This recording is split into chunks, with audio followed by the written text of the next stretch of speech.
नमस्कार बच्चों, कैसे हैं भाई आप सब। आशा करता हूं कि आप सब अच्छे से होंगे, स्वस्थ होंगे, मस्त होंगे और अपनी अपनी स्टडीज़ में व्यस्त होंगे। व्यस्त होना भी चाहिए और जितना आप व्यस्त रहते हैं उतना ही आप अचीव करते हैं, उतना ही आप गेन करते हैं। अभी आपके इवोल्यूशन का चैप्टर जो चल रहा था वो कंप्लीट हो चुका है, उसका टेस्ट भी आप लोगों ने दे लिया है और अब हम लोग स्टार्ट करने जा रहे हैं एक नई बात को, नए चैप्टर को, और वो है एप्लीकेशन बायोलॉजी का सेगमेंट, जिसमें 2-3 बातें आती हैं। ह्यूमन हेल्थ एंड डिजीज़ के अंतर्गत आप इम्पॉर्टेंट इन्फेक्टियस डिजीज़ पढ़ते हैं, फिर इसके बाद इम्यूनिटी का कॉन्सेप्ट पढ़ते हैं, after that cancer and AIDS, और फिर इसके बाद ड्रग एंड एल्कोहल एडिक्शन और एडोलेसेंस को पढ़ते हैं। और इसके बाद में आगे चल कर के नेक्स्ट चैप्टर खाद्य उत्पादन में वृद्धि की कार्यनीति, उसमें मेनली एनिमल हस्बेंड्री का जो पार्ट है वो आपको यहाँ पढ़ना है। ठीक है, तो ये सारी बातें आपको यहाँ पर डिस्कस की जाएंगी और आज एप्लीकेशन बायोलॉजी का फर्स्ट ये लेक्चर है, तो इसमें मैं आपका स्वागत करता हूँ और आइए यहाँ से अब हम लोग स्टार्ट करेंगे। क्लियर? तो चलिए सबसे पहले हम देख लेते हैं यहाँ पर नंबर 1 यहाँ पर देखेंगे। सबसे पहले जैसे स्वास्थ्य की बात की गई है तो सबसे पहले देखेंगे ये स्वास्थ्य होता क्या है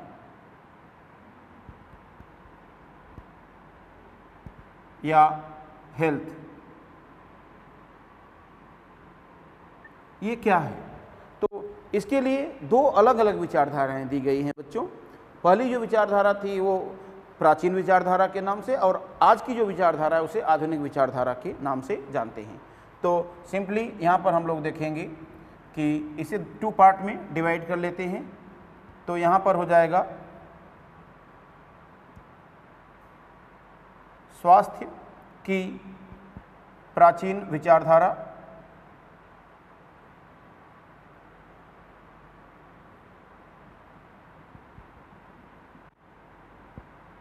ये हो जाएगा, और यहाँ पर आप देखेंगे कि स्वास्थ्य की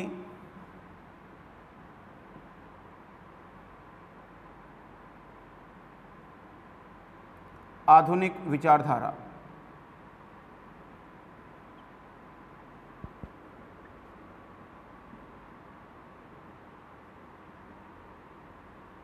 ये दोनों चीज़ों को हम लोगों को यहाँ कंसीडर करना होगा। तो इसके अनुसार यहाँ पर हम लोग देखेंगे इसमें 2 चीज़ें आती हैं। एक तो यूनानी चिकित्सा पद्धति आती है या ग्रीक मेडिसिन सिस्टम, और दूसरी तरफ यहाँ पर आती है कि हमारे खुद के देश की, हमारे इंडिया की जो आयुर्वेदिक मेडिसिन सिस्टम है वो, अर्थात आयुर्वेद के अनुसार। तो इसमें आप देखेंगे सिंपली प्राचीन यूनान की समुचित द्रव परिकल्पना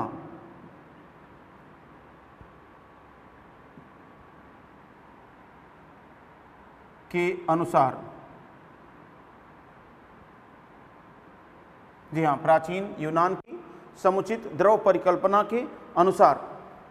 अब ये समुचित द्रव परिकल्पना क्या है? तो this is the commonly consider as good humour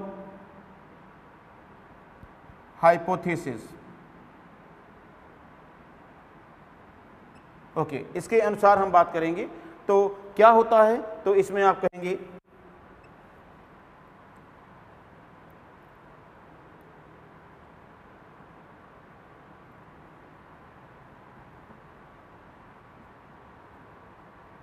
शरीर का स्वास्थ्य मुख्यतः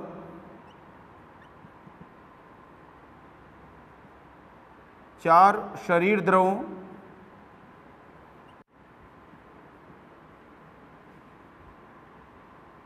के संतुलन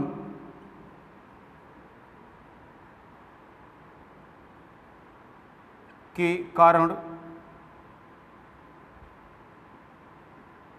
होता है। और जो हैं, अब ये क्या है, तो सिंपली यहाँ पर आप देखेंगे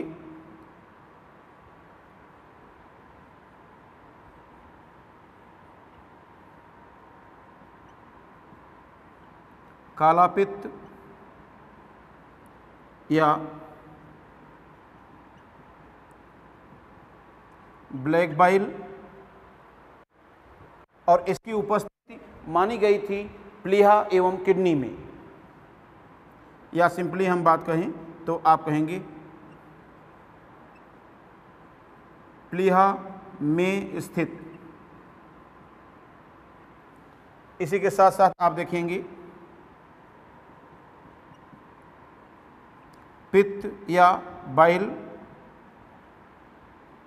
या इसी को कहते हैं येलो बाइल, और ये आप बात करेंगे कि यकृत में स्थित। तीसरी कंडीशन हम लोग देखें तो यहाँ पर आप कह सकते हैं कि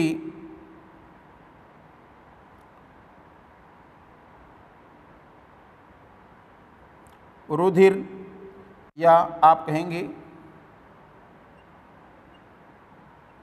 सेंजीन या ब्लड। अब ये किस में स्थित होता है इसे बताने की आवश्यकता नहीं है, ये रुधिर नलिकाओं में स्थित होगा।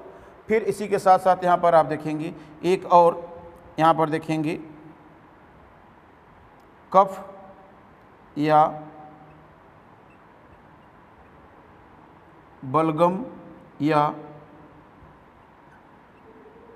म्यूकस।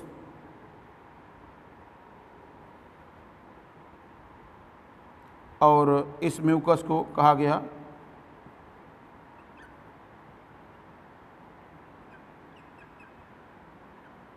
फ्लेम या म्यूकस। और ये म्यूकस कहाँ है, तो आप देखेंगे श्वास नली में स्थित। ये कहानी बताई गई किसमें, प्राचीन यूनान की समुचित द्रव परिकल्पना के अनुसार, ठीक है ना। तो यहाँ पर एक चीज़ और हम कहेंगे, ऐसा ही हमारे भारतीय आयुर्वेदिक चिकित्सा पद्धति के अनुसार भी कहा जाता है, मिलता जुलता कॉन्सेप्ट। तो आप देखेंगे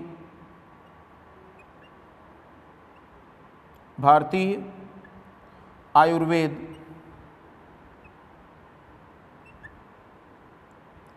के अनुसार ये क्या कहता है, तो लगभग ऐसी ही बात ये भी कहता है। कैसे, तो आप देखेंगे शरीर का स्वास्थ्य देखिए किस पर निर्भर करता है, तो सिंपली आप कहेंगे कहाँ निर्भर करेगा, तो आप आराम से कह सकते हैं कि 3 प्रमुख द्रवों के संतुलन पर निर्भर करता है।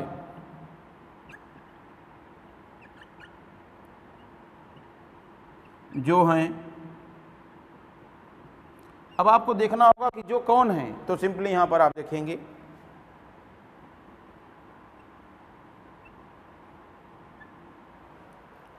यहां पर आप देखेंगे कि जो हैं कौन कौन से, तो यहां पर आप देखेंगे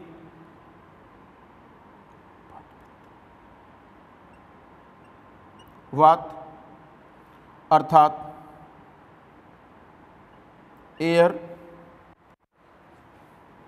द्रवों की जगह पर यहाँ पर पदार्थों कर लें हम लोग, अधिक अच्छा रहेगा। 3 प्रमुख पदार्थों के संतुलन पर निर्भर करता है, जो हैं वात, पित्त व कफ या म्यूकस। तो ये आप देख पाएंगे कि ये बातें प्राचीन स्वास्थ्य की विचारधारा के अनुसार बताई गई। यूनान में ये माना गया और हमारे इंडिया में जो आयुर्वेदिक मेडिसिन सिस्टम है उसके अकॉर्डिंग ये माना गया। अब आप देखेंगे कि स्वास्थ्य की जो आधुनिक विचारधारा है वो क्या कहती है, ठीक है ना। तो यहाँ पर आप देखेंगे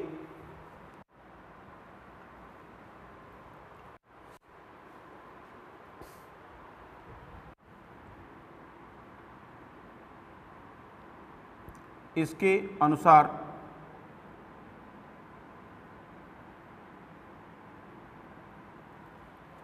ध्यान दें, स्वास्थ्य का एक कहती है दो चीज़ें कि स्वास्थ्य का अर्थ शारीरिक सक्षमता, केवल शारीरिक सक्षमता या रोगों से मुक्त होना नहीं है, बल्कि स्वास्थ्य का अर्थ व्यक्ति की पूर्ण शारीरिक सक्षमता, मानसिक सक्षमता एवं सामाजिक सक्षमता से लगाया जाना चाहिए। तो यहाँ पर आप देखेंगे इसके अनुसार स्वास्थ्य का अर्थ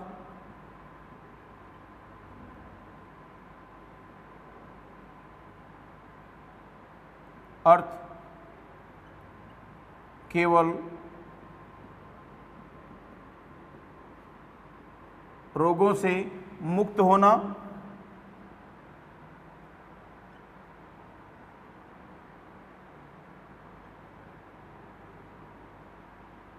या शारीरिक सक्षमता से नहीं है, बल्कि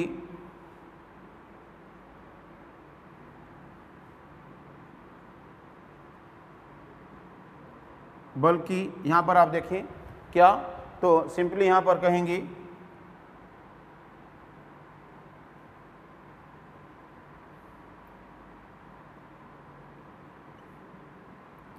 पूर्ण शारीरिक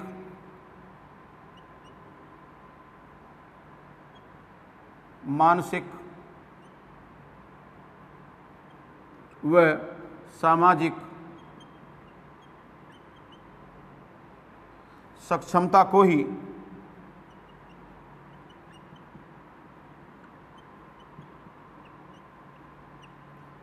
स्वास्थ्य कहते हैं।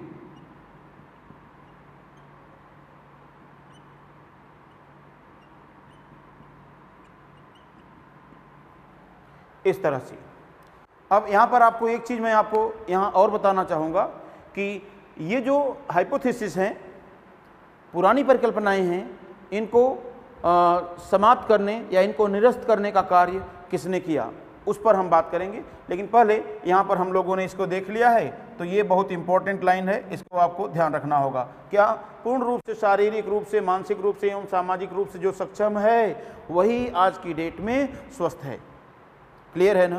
तो यहाँ पर इससे रिलेटेड कुछ नोट करके पॉइंट हमको ऐड करने होंगे इसके जस्ट नीचे। आइए इसको देख लेते हैं।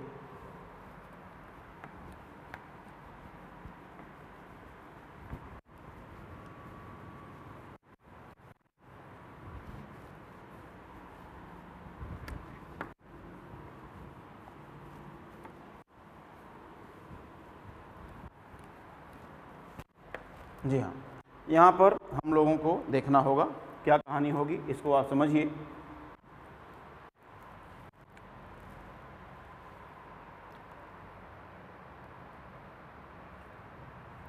देखिए, एक साइंटिस्ट हुए विलियम हार्वी, उन्हें परिसंचरण तंत्र का जनक भी कहा जाता है, परिसंचरण तंत्र के अध्ययन का जनक भी कहा जाता है, ठीक है ना, और या फादर ऑफ एंजियोलॉजी कहा जाता है। तो इन्होंने ही इस पुरानी विचारधाराओं को निरस्त किया था। कैसे? तो विलियम हार्वे ने बंद रुधिर परिसंचरण तंत्र की खोज किया और इन्होंने एक ऐसे व्यक्ति को लिया जिसमें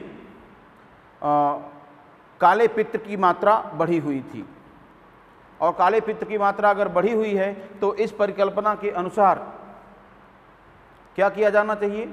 इस परिकल्पना के अनुसार उसे गर्म व्यक्तित्व का होना चाहिए तथा उसे ज्वर से पीड़ित होना चाहिए। समझ रहे हैं ना। लेकिन ऐसे व्यक्ति जिसमें काले पित्त की मात्रा बढ़ी हुई थी, अर्थात स्प्लीन का साइज बढ़ा हुआ था, ऐसे व्यक्ति में इन्होंने थर्मामीटर के द्वारा दिखाया कि उसका शरीर का तापमान नॉर्मल था, और शरीर का तापमान जब उसके नॉर्मल इन्होंने प्रूव किया तो ये पता चल गया कि स्प्लीन की साइज अर्थात काले पित्त के बढ़े होने या कम होने से फीवर का रिलेशन नहीं है। समझ रहे हैं ना। अर्थात इसका जो आधारभूत सिद्धांत था उसको इन्होंने गलत साबित किया। इसीलिए इस प्राचीन परिकल्पना को निरस्त किए जाने का या निरस्त करने का जो श्रेय जाता है वो जाता है किसको? विलियम हार्वे को। ओके, तो यहाँ पर हम लोग देखेंगे क्या कहानी होगी। सिंपली यहाँ पर आप देखें तो इसके लिए आपको कहना होगा कि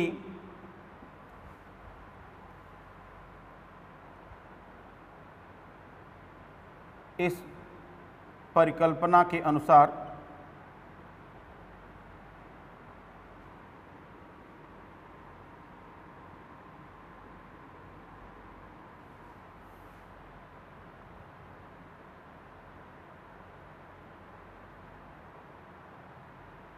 बढ़े हुए काले पित्त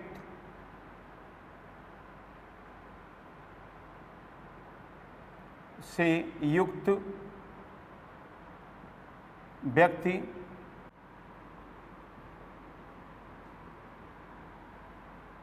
को गर्म व्यक्तित्व वाला होना चाहिए।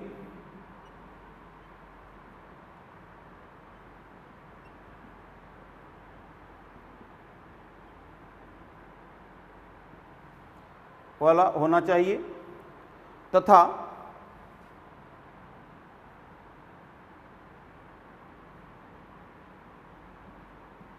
इसे ज्वर से पीड़ित होना चाहिए।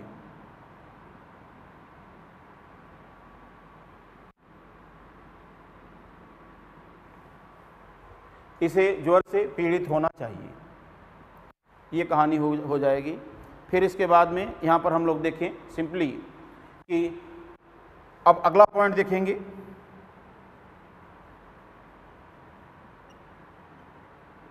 विलियम हार्वे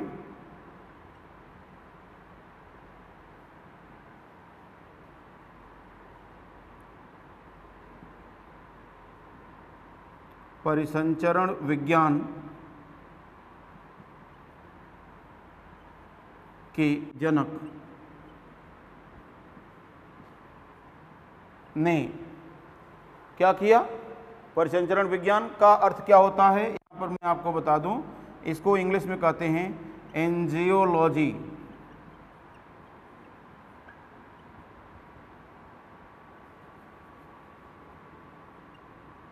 के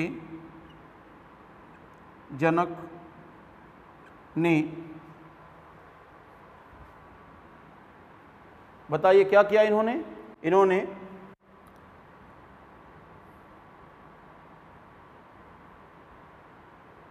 थर्मोमीटर की सहायता से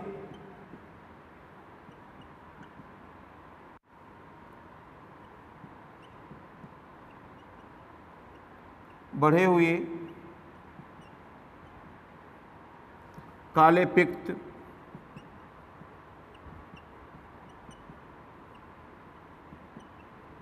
वाले व्यक्ति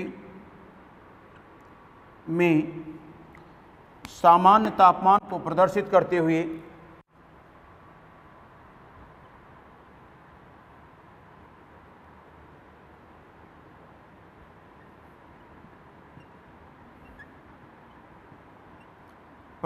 करके प्राचीन चिकित्सा पद्धति के सिद्धांत को या समुचित द्रव परिकल्पना के सिद्धांत को निरस्त किया।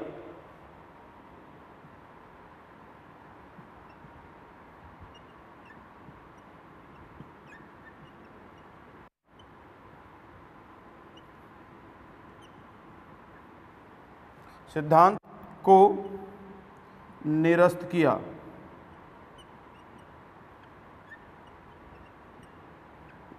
ये कहानी यहाँ पर आपको याद रखनी होगी। ये दोनों बातें एनसीईआरटी की लाइन से ही हैं और इसीलिए आपको इन दोनों चीज़ों को अच्छे से याद रखना होगा। अब ये कहानी हो गई, तो फिर इसके बाद में आइए देखते हैं कि और बातें यहाँ पर आप देखेंगे। अब जो स्वास्थ्य है, उस स्वास्थ्य से रिलेटेड कुछ और कॉमन चीज़ें हमें जाननी होंगी करेंगे।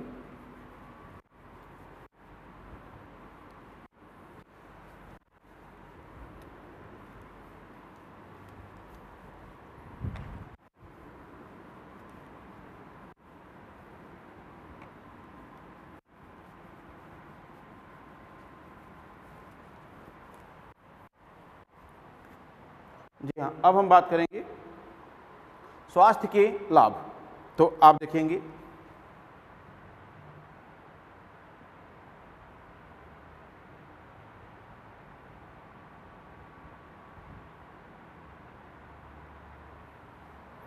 जी हाँ, आप देखेंगे जो स्वास्थ्य होता है बच्चों, ये बढ़ाता है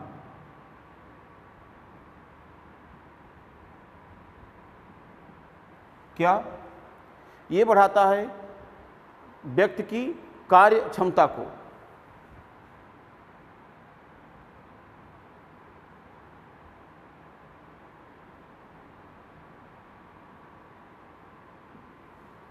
कार्य क्षमता को बढ़ा देता है। फिर इसके बाद में यहाँ पर हम लोग देखें क्या कहानी है कि जब ये कार्य क्षमता बढ़ जाती है तो इसका असर किस पर पड़ेगा? व्यक्ति अधिक कार्य करेगा, अधिक सक्षमता से कार्य करेगा तो व्यक्ति की कार्य की उत्पादकता बढ़ेगी। तो ये बढ़ा देता है किसको? तो आप कहेंगे उत्पादकता को।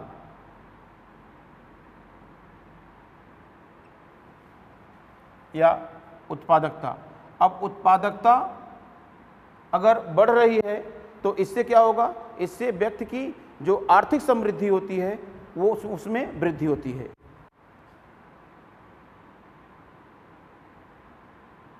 इससे आर्थिक समृद्धि आती है।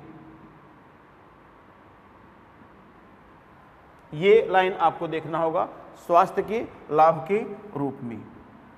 अब इसके बाद में अगर हम लोग देखें कि स्वास्थ्य के जो लाभ हैं, इसके अलावा और हम चीज़ें क्या देख सकते हैं, तो इसमें आपको कुछ और बातें मैं बताता हूँ कि कैसे स्वस्थ रहा जा सकता है, स्वस्थ रहने के उपाय क्या हैं।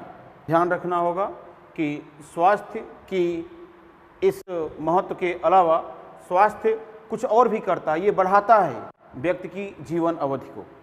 इसके अलावा यह कम करता है मातृ मृत्यु दर को, अर्थात मैटरनल मोर्टेलिटी रेट या MMR को कम करता है, तथा शिशु मृत्यु दर या इन्फेंट मोर्टेलिटी रेट को भी ये कम करता है। तो ये बेनिफिट हुए, स्वास्थ्य के लाभ हुए। जैसे हम इसको कह सकते हैं कि 1 हो गया, 2 हो गया, और फिर इसके बाद में यहाँ पर आप देखेंगे ये 3 हो गया। जैसे इसे मैं यहाँ पर इस तरह से दिखा सकता हूँ कि स्वास्थ्य कम करता है, और ये इस तरह से कुछ पॉइंट हुए। अब सवाल उठता है कि स्वास्थ्य का अनुरक्षण कैसे कर सकते हैं? तो स्वास्थ्य को अनुरक्षित रखने के लिए 3 चीज़ें आवश्यक हैं। तो इसके लिए आप कहेंगे कि संतुलित आहार,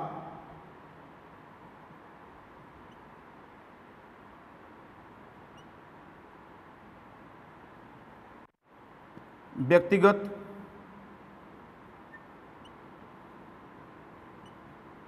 स्वच्छता,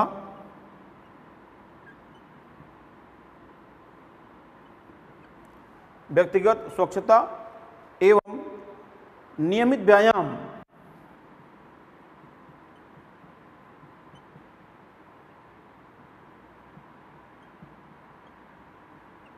व्यायाम आवश्यक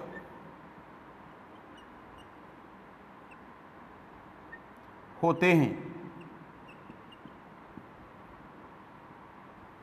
ये कहानी आप देख पाएंगे।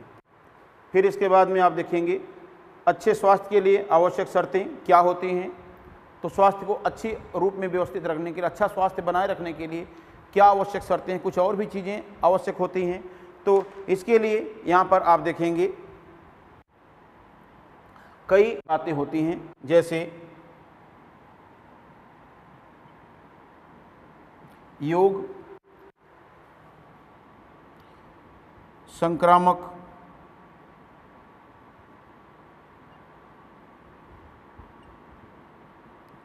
रोगों की जानकारी, वाहकों से या रोगवाहकों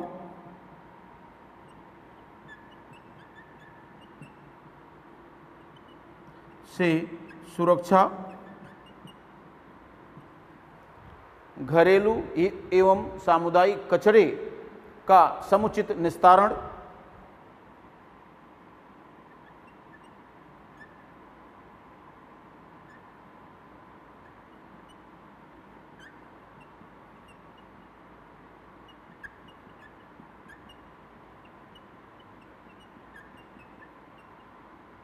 समुचित निस्तारण देख रहे हैं ना, स्वच्छ भोजन,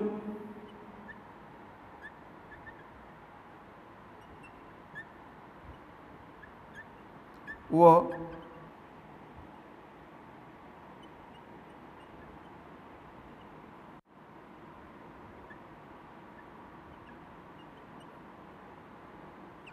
देखिए स्वच्छ भोजन व पेयजल की व्यवस्था। इसी के साथ साथ देखेंगे टीकाकरण आदि। तो ये कुछ कारक हैं, या कह लीजिए कि ये कुछ युक्तियां हैं जिनके द्वारा, जिन्हें अपनाकर हम लोग अच्छे स्वास्थ्य को प्राप्त कर सकते हैं। क्लियर। अब हम लोग बात करेंगे कि स्वास्थ्य प्रभावित कैसे हो सकता है, हमारा स्वास्थ्य कैसे प्रभावित हो सकता है, किन कारणों से प्रभावित हो सकता है। तो यहाँ पर आप देखेंगे उसकी चर्चा कर लेते हैं।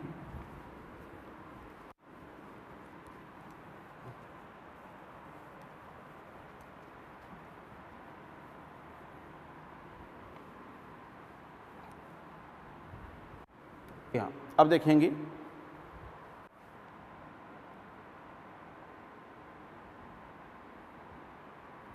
स्वास्थ्य को प्रभावित करने वाले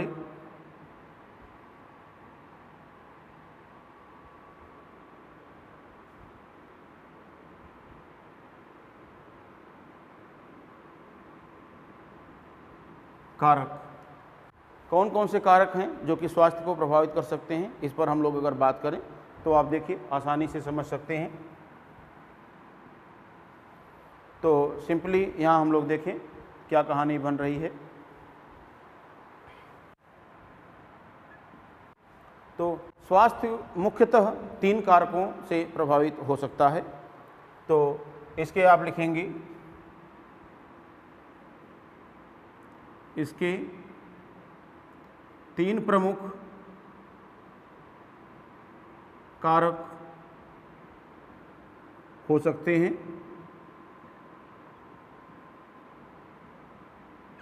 कौन कौन से? तो यहाँ पर हम लोग देखेंगे नंबर 1 की बात करना चाहें हम लोग तो आप कहेंगे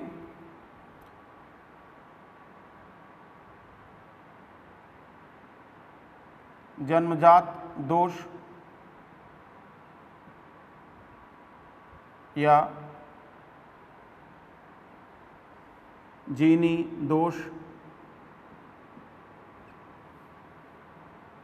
अब सवाल उठता है कि इसके लिए हम लोग कह सकते हैं कि आनुवंशिक पदार्थ या डीएनए में वे दोष या कमियां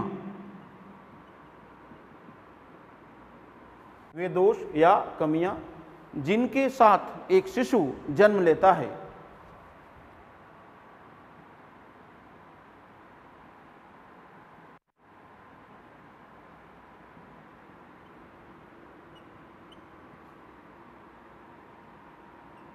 जन्म लेता है, ये कहानी हो गई। फिर इसके साथ साथ हम लोग देखेंगे दूसरे नंबर पर, यहाँ पर देखें क्या कहानी बन रही है। तो सेकेंड पॉइंट में हम लोगों को देखना होगा कि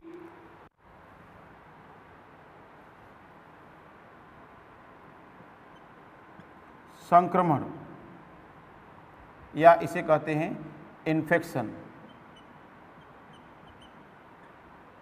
जी हाँ, संक्रमण में क्या देखेंगे तो आप लिखेंगे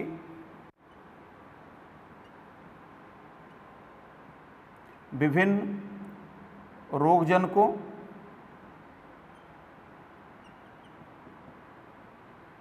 या प्रतिजनों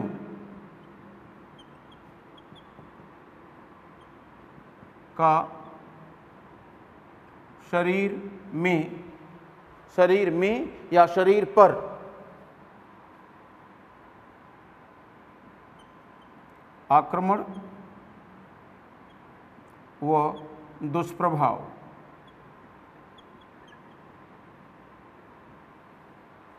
अब आपके पास दो नए शब्द यहाँ पर जुड़ रहे हैं, एक तो रोगजनकों और दूसरा प्रतिजनों। इन दोनों शब्दों को भी हम आगे एक्सप्लेन करेंगे, तो थोड़ा सा पेशेंस मेंटेन करेंगे, थोड़ा धैर्य धारण करिएगा, ठीक है।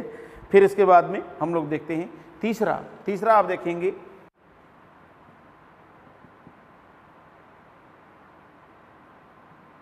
हमारी जीवन शैली या दिनचर्या।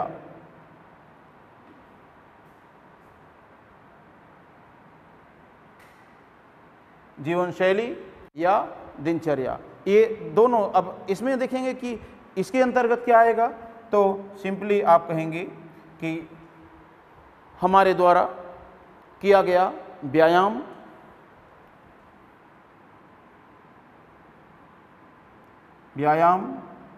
या शारीरिक सक्रियता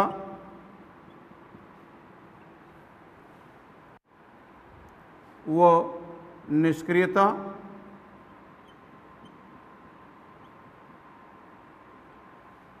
और क्या आ जाएगा इसमें, तो आप लिखेंगे हमारे द्वारा ग्रहण किया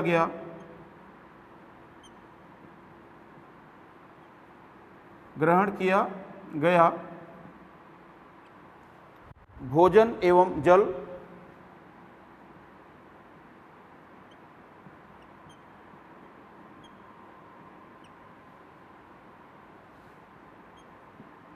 एवं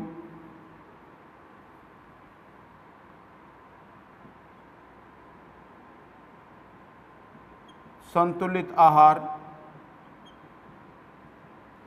की आपूर्ति या कमी।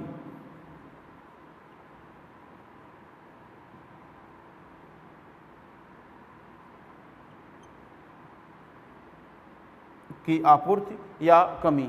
तो इस तरह से आप देख पाएंगे ना कि ये 2-3 बातें यहाँ पर देख सकते हैं, ये 2-3 चीज़ें आप आसानी से समझ सकते हैं। क्लियर? तो ठीक है, यहाँ पर हम लोग देख रहे हैं कि इतनी चीज़ें आपने कर लिया है।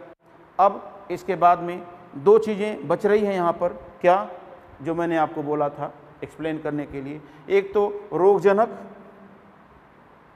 नोट करके हम इसे अलग से एक्सप्लेन करेंगे। रोगजनक या पैथोजेंस, और दूसरी बात यहाँ पर आप देखेंगे प्रतिजन,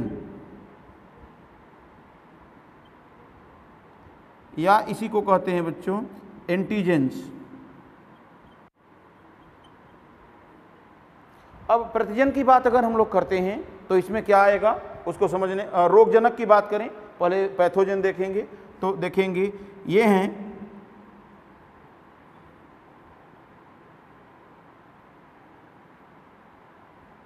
रोग उत्पन्न करने वाले जीवधारी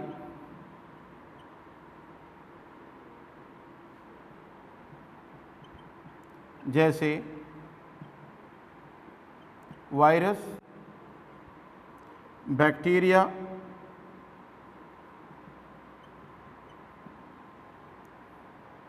प्रोटोजोअन्स,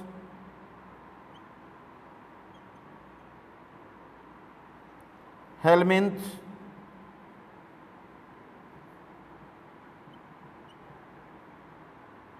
अब आप कहेंगे सर हेलमिन्थ्स क्या होते हैं, तो इसके लिए सिंपली आप लिखेंगे हिंदी में कृमि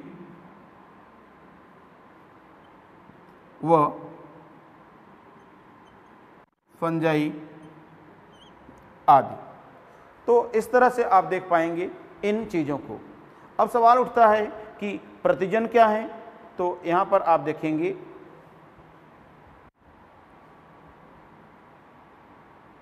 एक रोगजनक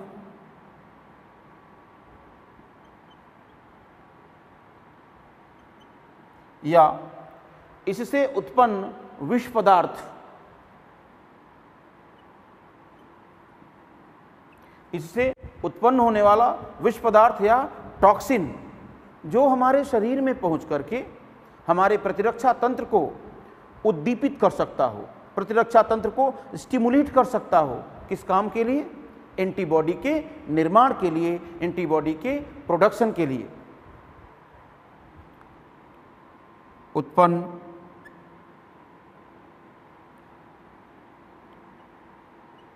विष या टॉक्सिन जो प्रतिरक्षा तंत्र को एंटीबॉडी निर्माण के लिए प्रेरित करता हो।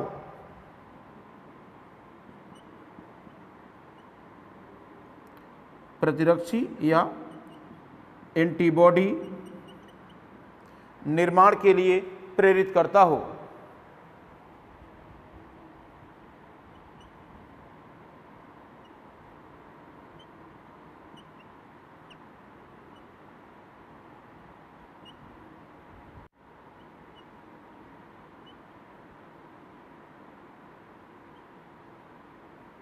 प्रेरित करता हो तो उसे क्या कहेंगे? प्रतिजन कहेंगे। अर्थात जो वायरस है, बैक्टीरिया है, अगर ये हमारे बॉडी में एंटीबॉडी निर्माण को प्रेरित कर रहे हैं तो इनको भी हम प्रतिजन कहेंगे। और इनसे उत्पन्न होने वाला जो विष पदार्थ है, टॉक्सिक मटेरियल है, वो अगर हमारे बॉडी में एंटीबॉडी का निर्माण प्रेरित कर रहा है, प्रतिरक्षी का निर्माण प्रेरित कर रहा है, तो उस टॉक्सिक पदार्थ को भी, उस विषैले पदार्थ को भी हम लोग प्रतिजन कहेंगे या एंटीजन कहेंगे। क्लियर? तो ये दो इंपॉर्टेंट चीज़ें आपने यहाँ पर नोटिस कर लिया। क्लियर? आइए अब इसके आगे कुछ और बातें डिस्कस करते हैं हम लोग रोग की या डिजीज की। तो यहाँ पर आप देखेंगे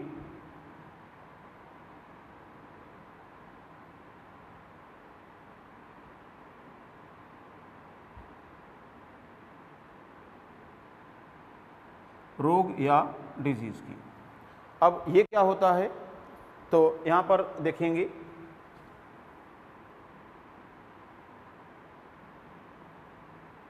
ये बना हुआ है दो शब्दों से, dis means bad and ease का अर्थ होता है कंफर्ट या आराम। अर्थात कहते हैं ना कि जब आराम हराम हो जाए, या कह लीजिए जब हमारे विश्राम में या हमारे सामान्य विश्रामी प्रक्रिया में, या कह लीजिए कि हमारी सामान्य अवस्था में जब विघ्न पड़ने लगे, या कह सकते हैं कि जब हमारी सामान्य जो आरामदायक स्थिति है वो बाधित होने लगी, तो उस स्थिति को रोग कहा जाता है। तो सिंपली यहाँ पर आप देखेंगे, जैसे ध्यान दें, जब किसी भी कारण से हमारे शरीर के किसी अंग या ऊतक में संरचनात्मक या क्रियात्मक विघटन उत्पन्न होता है, तो उससे उत्पन्न होने वाली शरीर में बेचैनी से संबंधित अवस्था को रोग कहा जाता है। तो इसमें आप देखेंगे, सिंपली हम कहेंगे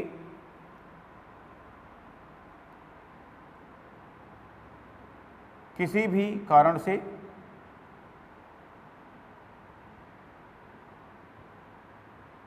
शरीर की किसी अंग या ऊतक में क्रियात्मक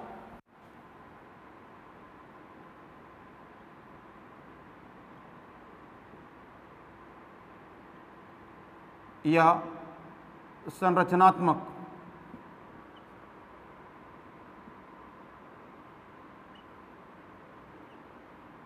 व्यवधान या विघटन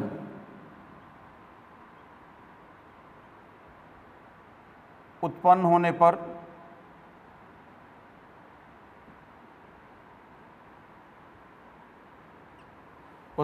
पर बताएं कि क्या कहानी होगी। तो ध्यान दें, किसी अंग या ऊतक में क्रियात्मक या संरचनात्मक विघटन उत्पन्न होने पर शरीर में उत्पन्न असहज अवस्था को रोग कहते हैं।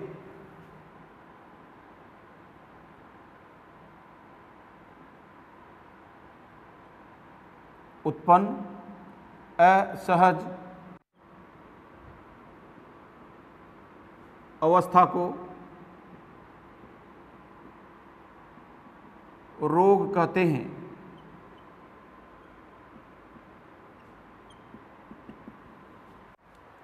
देख लिया आपने। अब सवाल उठता है कि रोग के प्रकार या टाइप्स ऑफ डिजीजेस।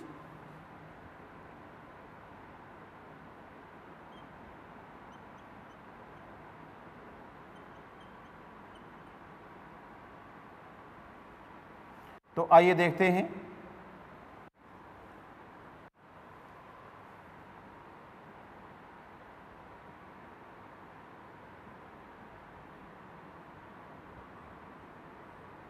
जन्मजात रोग या कंजेनाइटल डिजीजेज, इस तरह से। दूसरे नंबर पर हम लोग देखेंगे तो दूसरे नंबर पर यह आ जाएगा अर्जित रोग,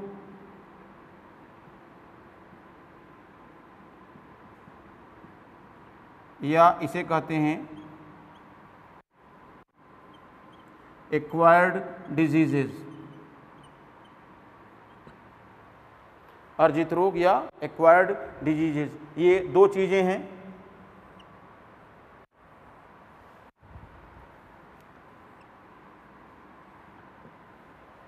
तो इसमें हम लोग देख पाएंगे क्या कहानी होगी। जन्मजात रोग कंजेनाइटल डिजीज, अर्जित रोग एक्वायर्ड डिजीज, ठीक है ना, ये कहानी। अब इसमें आप देखेंगे सवाल उठता है कि ये किसको कहते हैं और वो किसे कहते हैं। तो ये वह रोग है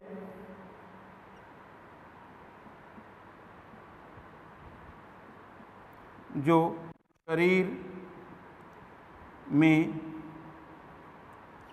जन्म से ही उपस्थित होते हैं।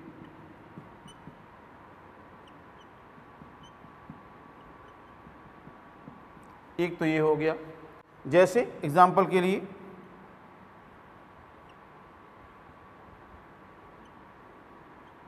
आनुवांशिक रोग,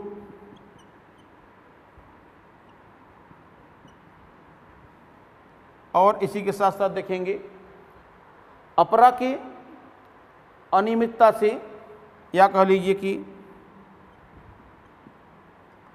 अनियमित भ्रूणीय विकास से संबंधित रोग।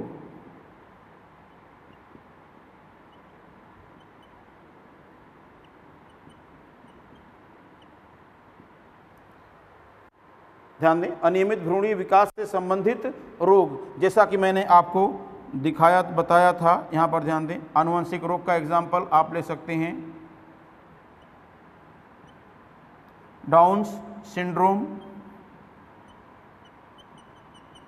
जो कि आपको जब जेनेटिक्स पढ़ाई जाएगी तब आपको बताया जाएगा इससे रिलेटेड। और भी हो सकते हैं, जैसे क्लाइनफिल्टर्स वगैरह हो सकता है, क्लाइनफिल्टर सिंड्रोम, या जैसे नाइट ब्लाइंडनेस हो सकती है, समझ रहे हैं ना, जैसे फेनाइलकीटोन्यूरिया, बहुत सारी कंडीशन हो सकती हैं। लेकिन यहाँ पर देखेंगे अनियमित भ्रूणी विकास से संबंधित रोग में अगर आप देखेंगे जैसे एमेलिया एंड फोकोमेलिया, ये कंडीशन मैंने आपको बताया है। कब? जब आपको एम्ब्रियोनिक डेवलपमेंट पढ़ा रहे थे उस समय मैंने आपको बताया था कि जब कोई फीमेल अपनी प्रेगनेंसी के अर्ली मंथ के समय थैलिडोमाइड जैसी ड्रग्स को यूज़ किया करती थी मॉर्निंग सिकनेस को ठीक करने के लिए, तो ऐसी फीमेल से पैदा होने वाले बच्चों में ये फोरलिम्ब से संबंधित जो बोन्स हैं वो एब्सेंट रहती थी, तो इसे एमेलिया कहते थे। और अगर इन बोन्स का इनकम्प्लीट डेवलपमेंट हुआ रहता था तब इसे फोकोमेलिया कहा जाता था। क्लियर? तो ये सब चीज़ें ऑलरेडी डिस्कस्ड हैं। अब बात करते हैं यहाँ पर अर्जित रोग की कहानी देखेंगे। तो अर्जित रोग से संबंधित हम बात करेंगे तो ये दो तरीके के हो सकते हैं। एक हो सकता है संक्रामक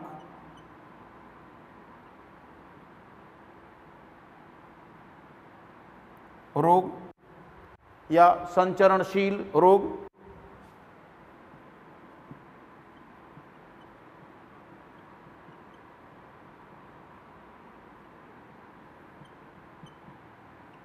और दूसरा यहाँ पर आप देखेंगे ये हो जाएगा असंक्रामक या असंचरणशील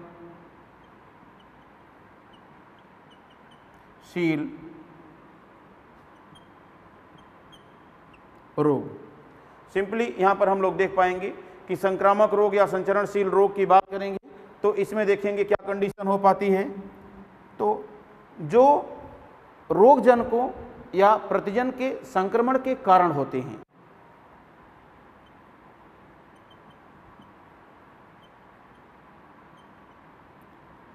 रोगजन को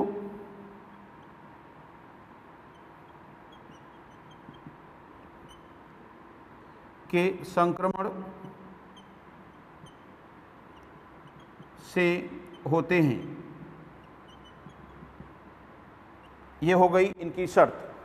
और असंक्रामक में जिन रोगों के लिए पैथोजन का संक्रमण जिम्मेदार नहीं होता बल्कि कुछ अन्य कारण जिम्मेदार होते हैं। अब यहाँ पर देखेंगे इनको दो कैटेगरी में डिवाइड कर सकते हैं हम लोग। एक तो आप देखेंगे छुआछूत जनित,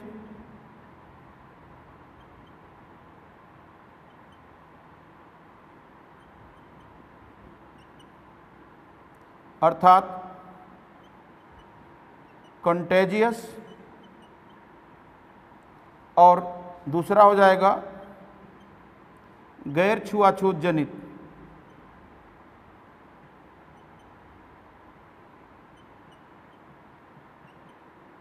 अर्थात इसको आप कहेंगे नॉन कंटेजियस।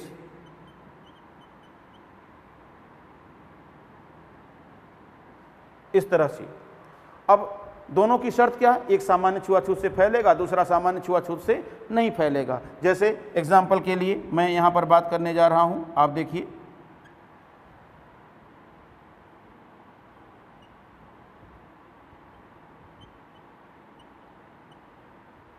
जुकाम, प्लेग, जुकाम हो गया, प्लेग हो गया। इसी के साथ साथ आप देखेंगे टीबी हो गया, छुआछूत से भी फैलता है, ठीक है ना। फिर इसी के साथ साथ हम लोग देखें अगर तो और जैसे देखेंगे स्मॉल पॉक्स,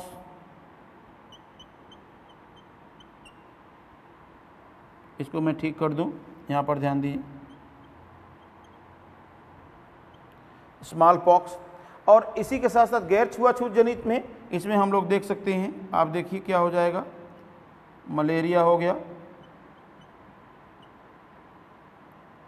फाइलेरिया हो जाएगा,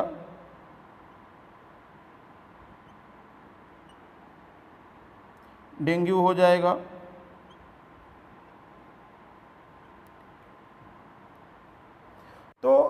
तमाम ऐसे रोग हो सकते हैं जो कि गैर छुआछूत से होते हैं, मतलब छुआछूत से नहीं फैलते हैं।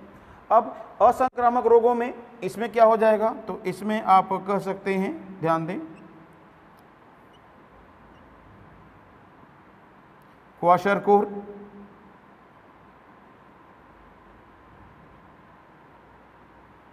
मेरेस्मस,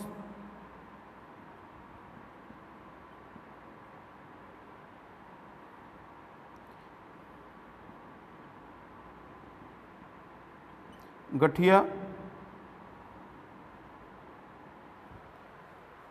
हार्मोन से संबंधित रोग,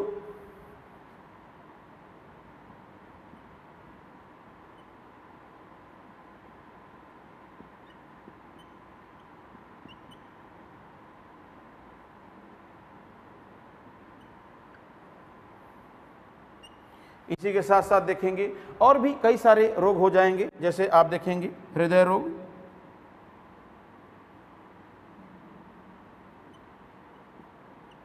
तमाम इस तरह के रोग हो जाएंगे जो कि असंक्रामक या असंचरणशील रोग में आ जाएंगे।